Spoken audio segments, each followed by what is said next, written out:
bolehkah memindahkan zakat keluar tempat tinggal kita, baik itu zakat padi atau zakat jualan?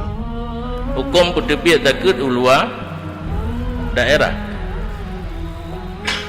Karena menyebut dalam hadis,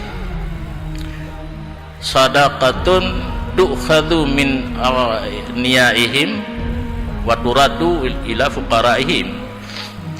Yang zakat sedekah tajok di bawah orang kaya yang dalam satu tempat dikembalikan kepada orang-orang miskin yang di satu tempat yang asal. Hukum asal pindah zakat daripada kampung yang tak kutip haram, tetapi karena agama na leho kepandang tidak orang gemekat di Langsa, di Malaya, yang seharusnya harta yang gerumpok sampai truk zakat di Nanggeronyan hanya berdebit hinan bagi, tetapi gaknya kena saudara di kampung yang fakir miskin cit, yang gepreh-preh anak kemun ge pajayo ibu zakat, maka ge puguru bacut baut jut sedapat mungkin baik puo habis pi awak aje kada kai preh-preh ana teh-teh ka gulung kampung sini negat ji hidih bak tempat nanggro tami tapeng benar tak bagi ku kampung pi tapuo.